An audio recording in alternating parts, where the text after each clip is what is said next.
Aksi putra bungsu Presiden Joko Widodo Kaisang Pangarep menggunakan kaos bergambar wajah Ganjar Pranowo jadi perbincangan di media sosial. Sejumlah pihak menilai aksi Kaisang merupakan sinyal dukungan Jokowi pada Ganjar Pranowo di Pilpres 2024. Putra bungsu Presiden Joko Widodo, Kaisang Pangarep mengenakan kaos bergambar wajah calon presiden dari PDI Perjuangan Ganjar Pranowo menjadi perbincangan di media sosial. Sebab foto Kaisang mengenakan kaos bergambar wajah Gubernur Jawa Tengah ini seakan memberikan sinyal dukungan untuk Ganjar di Pilpres 2024. Foto Kaisang menggunakan kaos bergambar Ganjar Pranowo juga dilakukan saat bersama mantan politisi PSI Samara Amani. Foto diunggah di akun media sosial Samara.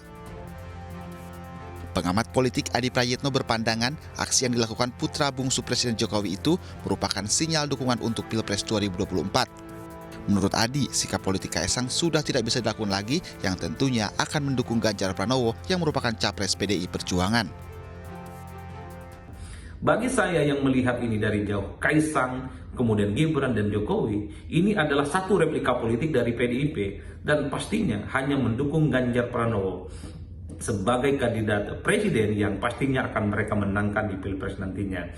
Jadi dinamika yang terjadi belakangan misalnya ketika Kaisang ataupun Gibran, bahkan Jokowi dikait-kaitkan dengan figur lain, bagi saya itu hanya sebatas gimmick dan riak-riak politik. Kaisang Pangarep belakangan menjadi perbincangan karena disebut akan menjadi wali kota Depok. Kaisang pun mengaku telah mendapat restu dari keluarga besar untuk menjadi orang nomor 1 di kota Depok. Tim Liputan iNews melaporkan. Ya pemirsa, apakah simbol menggunakan kaos bergambar Ganjar ini sebagai pertanda dukungan Kaisang terhadap Ganjar Pranowo sebagai capres? Kami akan membahasnya bersama analis komunikasi politik UIN, Syarif Hidayatullah, yang juga Direktur Eksekutif The Political Literacy, Gun-Gun Herianto, dan juga Ketua Koordinator Nasional Ganjar Center, Poempida Hidayatullah. Selamat sore Kang Gun-Gun dan Kang Pompi. Selamat sore. Assalamualaikum warahmatullahi wabarakatuh. Waalaikumsalam. Rame nih di media sosial karena Kaisang mulai pakai baju Ganjar. Nah ini kalau menurut Kang Gun-Gun dulu deh, karena memang ini kode keras gitu kan, dukungan Jokowi dan anak-anaknya terhadap Ganjar, atau karena memang saat itu Ganjar sedang menjadi tamu di acara podcastnya Kaisang, atau sebetulnya ini hanya sebatas balancing elektoral aja nih? Begini ya, menggunakan baju, kemudian memakainya, tentu itu by intensi ya kan. Ada niat untuk menggunakan dan ada niat untuk menjadi pesan. Saya pikir dalam konteks komunikasi politik ya, memengaruhi lingkungan politik itu kan tidak harus selalu dengan ucapan verbal, melainkan juga dengan simbol-simbol yang digunakan. Inilah yang disebut dengan symbolic convergence. Kalau dalam bahasa akademik itulah yang disebut berbagi kesadaran kelompok atau berbagi kesadaran bersama. Jadi warna, kemudian gambar, pose, gesture, kinesik, body language, itu semua adalah bagian dari pesan. Jadi bagi saya tidak ada penggunaan baju yang dipakai itu kemudian tidak diniatkan ya. Apalagi ini dengan simbolisasi politik tertentu. Jadi ini yang disebut dan politik asosiatif. Jadi saya kalau misalnya Kaisang menggunakan baju dengan tahu konsekuensi bahwa ini adalah musim kontestasi elektoral, maka memasang wajah Pak Ganjar di kaosnya yang digunakannya itu tentu menjadi pesan politik untuk memengaruhi lingkungan politik. Bahwa dia belum mengeksplisitkan dukungan secara definitif pada siapa, ya memang ini kan fase kandidasi yang masih berlangsung. Sehingga apa? Inilah makna polisemik makna yang kemudian akan diinterpretasi oleh banyak pihak, media, netizen, ya. Disitulah menurut saya letak penggunaan kaos oleh Kaisang itu, yaitu menciptakan opini publik, ya. Dan proses opini publik itulah yang kemudian ada framingnya, ada bingkainya. Nah, salah satu bingkai yang ditunjukkan itu adalah penggunaan wajah Pak Ganjar, apakah kemudian merepresentasikan dukungan Gibran Ya tentu kalau dia tidak punya preferensi pilihan, ngapain dia pakai baju Ganjar, kan begitu kira-kira. Oke, berarti kalau dari Kang Gunggun ini justru sebetulnya ada maksud meskipun secara eksplisit begitu ya. Jadi ini seperti diciptakan framingnya. Tapi nanti saya ada pertanyaan lagi karena sebelumnya Kaisang sempat pakai kaos Prabowo nih, gitu kan. Silakan kalau Mas Poppy ngelihatnya gimana nih Mas? Siap. Jadi begini, yang jelas kalau Mas Kaisang ini kan sangat cerdas ya di dalam komunikasi politiknya. Jadi tidak kemudian semuanya eksplisit, tapi banyak sekali hal-hal implisit yang ditampilkan oleh beliau ini. Nah, Mas Kaisang ini juga kalau memakai baju Ganjar ini pasti akan mendapatkan ganjaran yang baik. Nah, bisa. Jadi ini sebenarnya bukan hanya sekedar menunjukkan keberpihakan, tapi juga banyak dampak yang bisa dimanfaatkan oleh Mas Kaisang sendiri. Karena kita ini sebenarnya punya data ya, kita menganalisa data, memang Mas Ganjar ini sosoknya tuh sangat kuat di Gen Z. Gennya, generasi Mas Kaisang gitu. Jadi kalau misalnya Mas Kaisang memakai kaos Ganjar ini, berarti Mas Kaisang memberikan nilai tambah tersendiri di dalam konteks dukungan kepada Mas Ganjar. Tapi juga selain daripada itu, kalau Mas Kaisang ini memang nanti ada intention politik, ini akan juga memberikan kontribusi politik tersendiri, gitu, elektoral tersendiri kepada Mas Kaisang. Jika kemudian memang konon kabarnya kan ingin maju di Depok begitu ya, dan sudah mendapatkan blessing. Nah, ini mungkin bisa saling simbiosis mutualisme ya. Begitu, kira-kira ya. Oke, nah ini menarik. Tadi Kang Gunggun bilang ini secara eksplisit sudah menunjukkan adanya dukungan begitu ya. Tapi sebelumnya sempat menggunakan kaos Prabowo tuh Kang Gunggun. Makanya apa? Ini sebenarnya apakah balancing elektoral hanya supaya jangan sampai elektabilitasnya Ganjar turun. Tapi menurut Kang Gunggun kalau analisanya gimana nih Kang? Oke, saya tadi udah bilang bahwa menggunakan baju itu tentu dengan intensi. Bahwa itu memframing politik asosiatif. Tetapi kan dia tidak secara eksplisit menyebutkan apakah dia mendukung Pak Ganjar atau mendukung Pak Prabowo. Dua-duanya dipakai. Kenapa? Karena ini juga dilakukan oleh Pak Jokowi, gitu ya. Pak Jokowi kan mencoba untuk melakukan politik asosiatif, dekat dengan Prabowo, juga dekat dengan Pak Ganjar.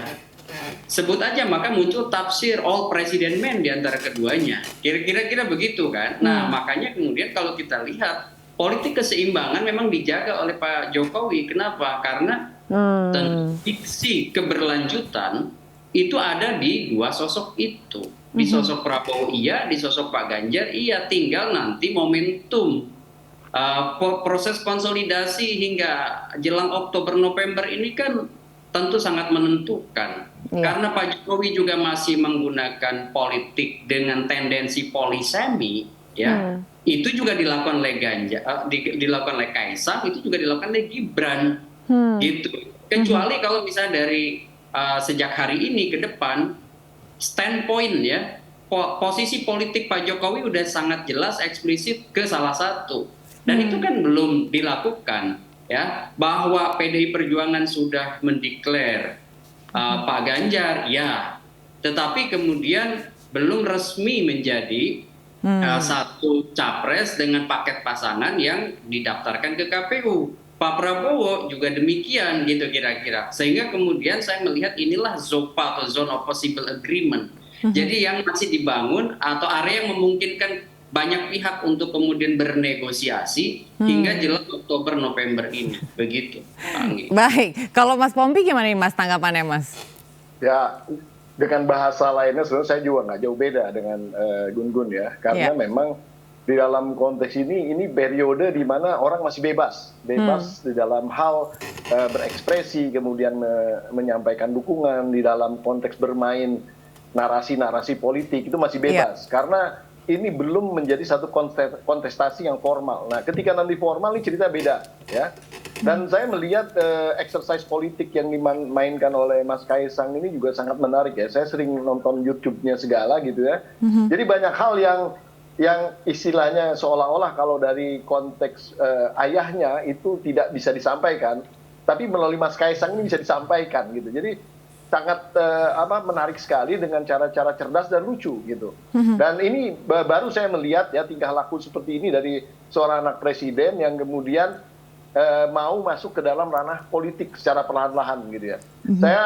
Saya sangat mendukung lah style-style seperti ini karena jangan sampai politik itu terlalu kaku gitu ya. Kemudian juga banyak urusan-urusan berdebat dan kemudian emosi dan lain-lain.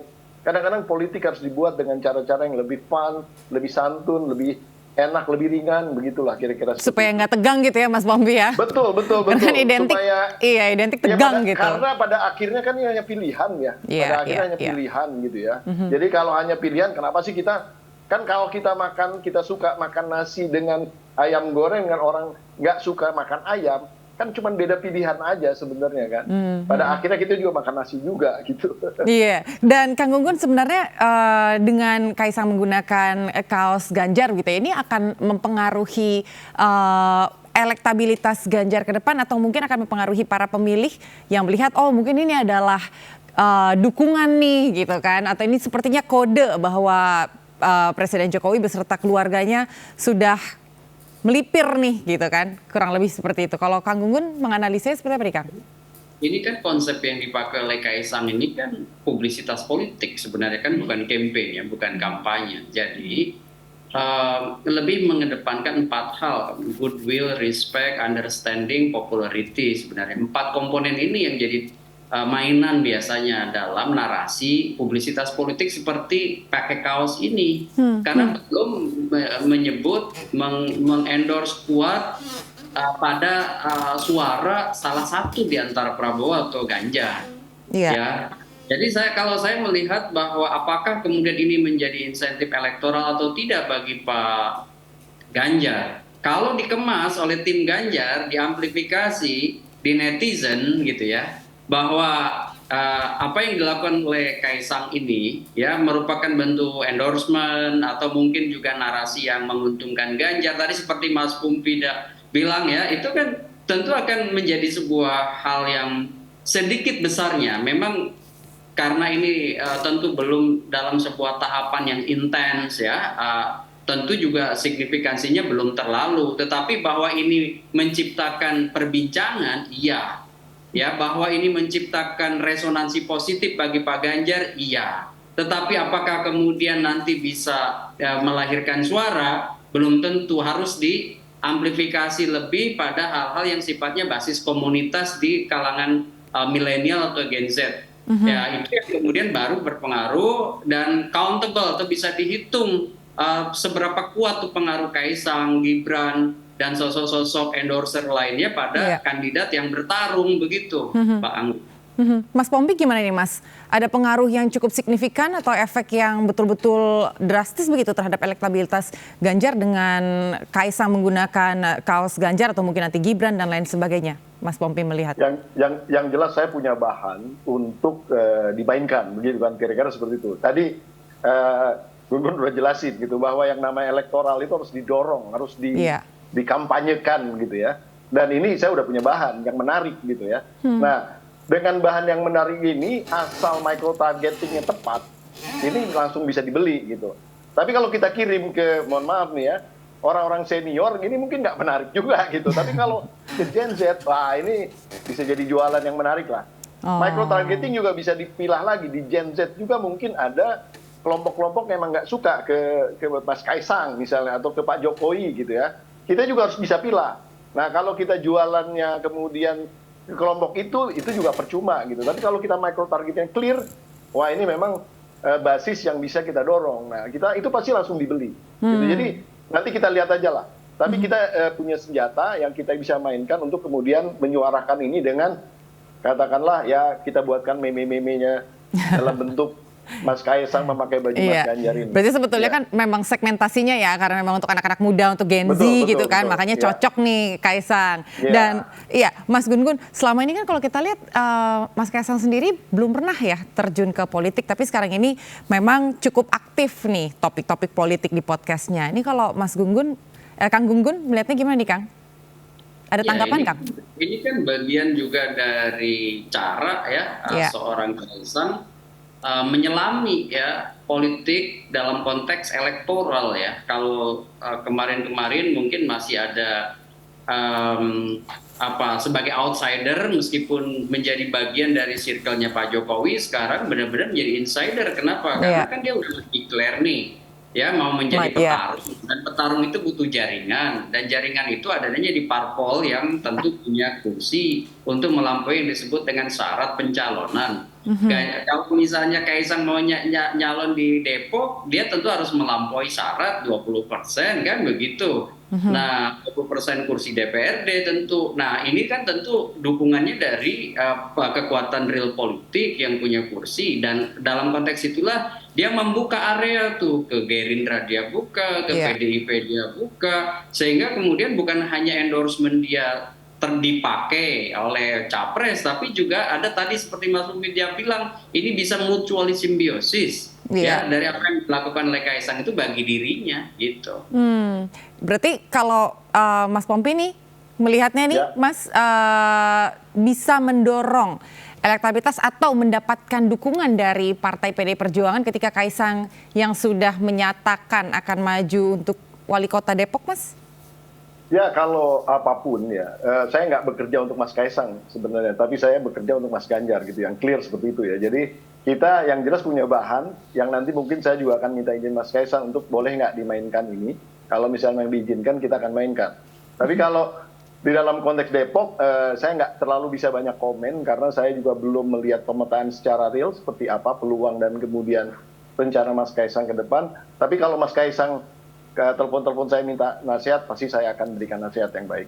Oke, baik. Yang terakhir, sempat mendengar bahwa berbagai kegiatan dan juga aktivitas dilakukan untuk mengangkat elektabilitas dari Ganjar Pranowo. Tapi sempat juga ada statement yang menyampaikan perlu adanya politik mepet gitu, mepet-mepet dengan Pak Jokowi. Silakan dari Mas Pompi dulu, nanti boleh dilanjutkan oleh Kang Gunggun pendapatnya. Oh ya, Pak Jokowi itu adalah salah satu determinan yang sangat besar di dalam konteks pemilu ke depan ya, karena bagaimanapun juga beliau pada saat pemilu itu berjalan masih berkuasa. Jadi itu akan memberikan nilai tambah tersendiri bagi siapapun yang akan didorongnya. Dan selain daripada itu juga maksudnya itu approval rating daripada pemerintahannya Pak Jokowi sekarang ini luar biasa tinggi. Jadi bagaimanapun juga masyarakat lagi seneng-seneng yang Pak Jokowi. Jadi bagaimanapun juga endorsement dari Pak Jokowi ini akan banyak memberikan basis elektoral terhadap siapapun calon yang akan didukung. Nah, perkara itu masalah mepet, politik mepet atau apapun juga gitu. Kalau saya sih melihat hubungan Mas Ganjar dengan Pak Jokowi ini luar biasa ya. Bahkan saya belum pernah melihat kedekatan antara calon-calon lain gitu yang lebih dekat lagi gitu dibandingkan dengan Mas Ganjar gitu. Karena secara tatanan kultural, secara tatanan politik, secara tatanan background edukasi sekalipun begitu ya, Mas Ganjar ini yang paling dekat dengan Pak Jokowi begitu. Dan saya yakin sekali hubungan antara mereka sangat erat. Oke, baik. Yang terakhir dari Kang Gunggun, silakan. Ya, Pak Jokowi masih presiden aktif dengan ragam aktivitasnya, dengan ragam kuasanya. Ya, kemudian Pak Jokowi juga terhubung dengan partai besar pemenang pemilu. Kemudian approval rating dia memang tinggi, begitu ya. Kemudian dalam banyak hal Pak Jokowi itu juga kerap secara langsung maupun tidak langsung mengorkestrasi perhatian publik gitu ya pada sosok-sosok yang tentu Pak Jokowi juga punya kepentingan untuk keberlanjutan apa yang dia sudah lakukan. Sehingga apa? Kalau kita lihat misalnya Pak Prabowo, sebut aja kata Pak Anggi tadi mepet ke Pak Jokowi, Pak Ganjar juga demikian. Jadi bagi saya tidak mengherankan begitu ya. Kenapa? Karena ya tentu insentif elektoral dari Jokowi diharapkan kemudian ada bejana berhubungan begitu dengan sosok yang akan maju di 2024 tadi. Nah, masalahnya adalah siapa yang nanti kemudian pada akhirnya menjadi pilihan ya dalam konteks misalnya pilihan utama ya, bukan the best alternative gitu. Nah, ini yang kemudian bahasa elektoralnya setelah pengusungan resmi, yang kemudian nanti bisa melihat tuh peta atau bandul politik pada akhirnya Pak Jokowi kemana. Dan itu bisa dibaca sebenarnya dari ragam aktivitas baik eksplisit maupun implisit dari apa yang disampaikan oleh Pak Jokowi. Oke, Begitu, Mbak. baik. Terima kasih Kang Gun-Gun selaku analis komunikasi politik dan juga Kang Pumpida Hidayatullah Ketua Kornas Ganjar Center. Kita akan tunggu nanti surprise apa nih yang akan bermunculan menjelang 2024. Selamat sore dan terima kasih, salam sehat. Selamat sore.